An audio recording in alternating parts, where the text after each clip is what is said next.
Broadcast of this championship game is made possible by the Cherokee Nation, our people, our culture, our history, our future. To learn more, go to visitcherokeenation.com and say hello to the Cherokee Nation. You'll find us at the end of a lot of long country roads, covering over 60% of the great state of Arkansas to provide reliable power to over 500,000 homes, farms, and businesses. The Electric Cooperatives of Arkansas, your local energy partners. John's Honda, your hometown dealer for sales and service of Honda motorcycles, ATVs, Honda generators, and Honda lawnmowers. Family owned and operated since 1967, John's Honda offers factory certified technicians and experienced sales staff. Welcome inside to halftime at AETN Studios. I'm Ed Leon.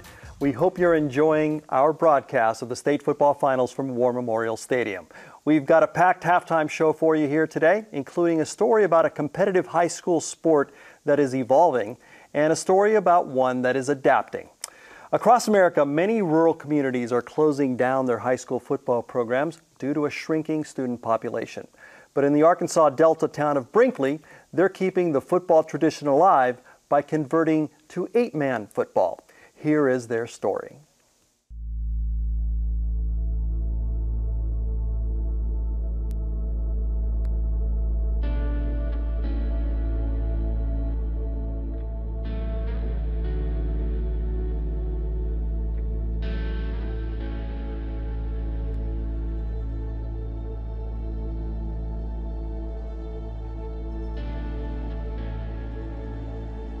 When you hear the town Brinkley, some people may ask, where is that? Oh, that's the town on the way towards Little Rock. Yet no one really knows what happens in Brinkley. Like, the kids here are really joyful. The teachers, they love the children. But, I mean, people just look at this town, it's just like, oh, there is nothing there. There's nobody there that matters. As kids, we just went outside and played. We didn't really have places to go to hang out. Football was important growing up, especially where I lived, because I lived right beside two of my cousins.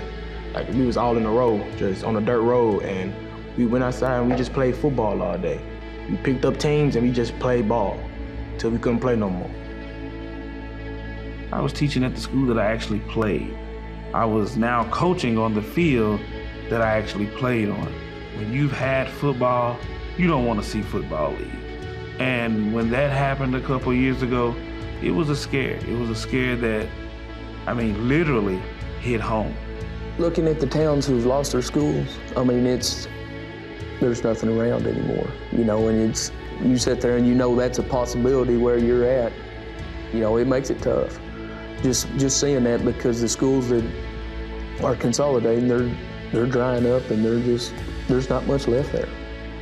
Numbers dropping, it's always a possibility to lose a team. It just makes it easier to field the team when you got to put a few less players on the field. You know, 8-man football is going to be, in the next few years, it's going to blow up, and I mean, it's going to get pretty big in the state of Arkansas. Just keep me off the streets, keep me away from the drugs, keep me away from just keep me away from all the trouble. And I'll tell them how much trouble I be in, and tell them what I be doing right now if I didn't have sports still.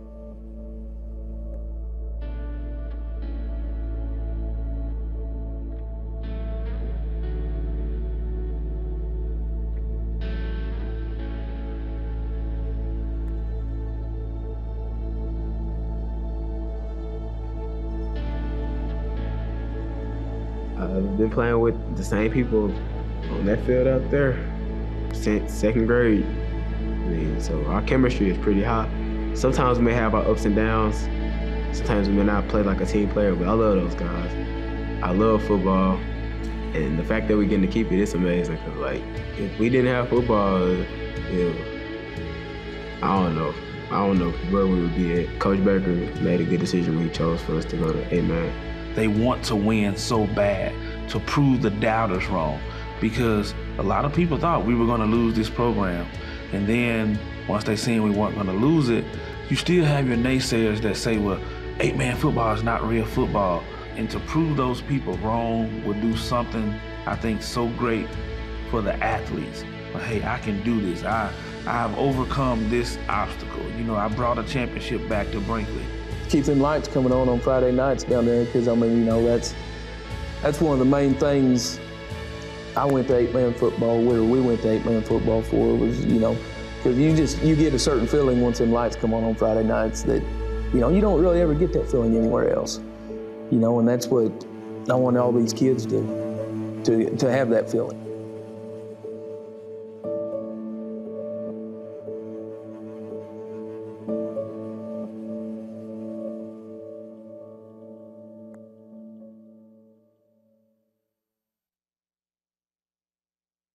We salute all the 8-man football teams who are keeping the Friday night lights on in their communities.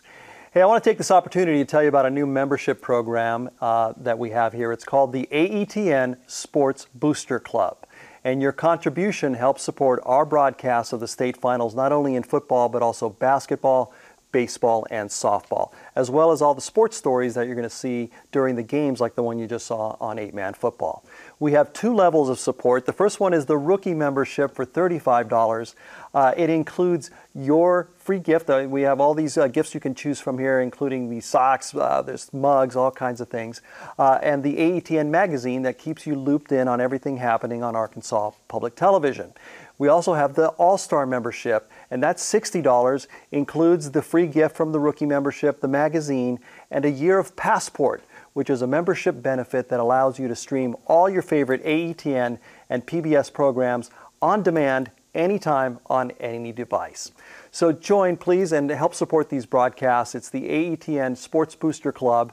You can go to aetn.org/sports, or you can call us at 1-800-662-2386. I'd say, ask for the blanket. It's a cool thing. All right, I got a news flash for you. Video games are now a competitive sport. Esports, or competitive gaming, is exploding in popularity. In fact, esports are already part of the extracurricular programs of more than 80 schools across Arkansas. Let's check out how this program may have finally convinced teachers and parents that capturing dragons and flipping sports cars is actually time well spent.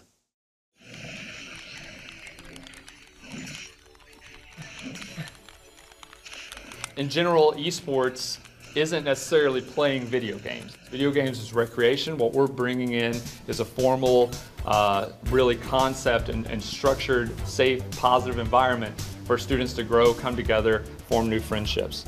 Esports is a subcategory of gaming as a whole. So gaming really fits a wide swath of different hobbies, different game types, and different things. Esports is bringing the competitive nature of a team-based game.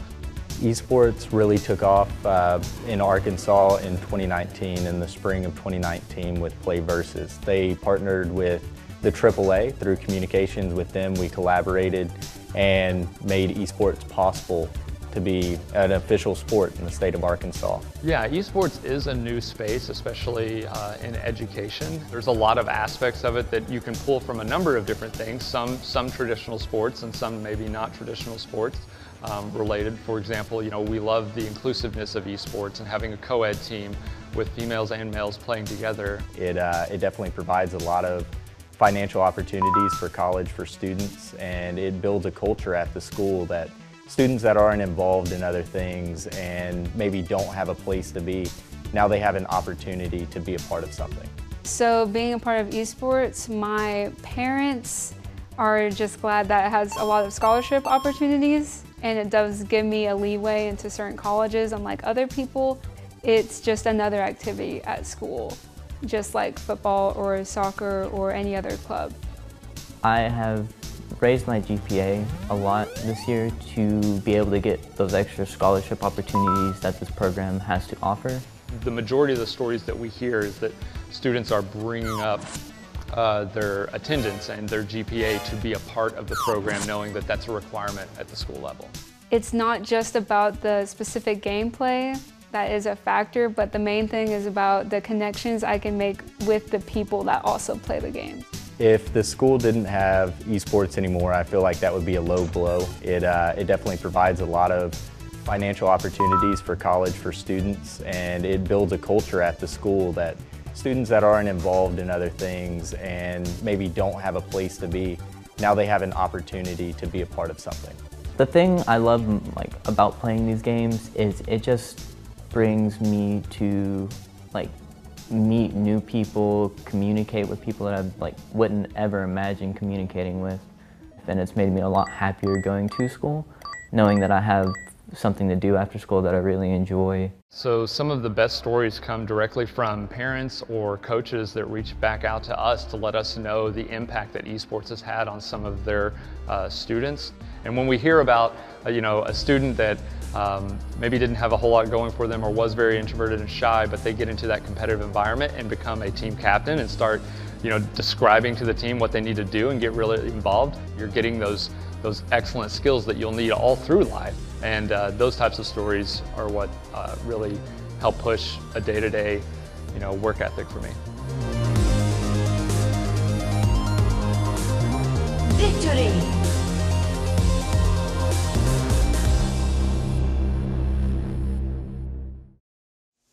The video game industry is projected to take in $1 billion this year. Let's work on turning some of that revenue into scholarships. That's it for us. Thank you for joining us here on the Halftime Show on AETN, your home for the Arkansas State Football Finals. I'm Ed Leon. Let's send it back out to War Memorial Stadium for the second half.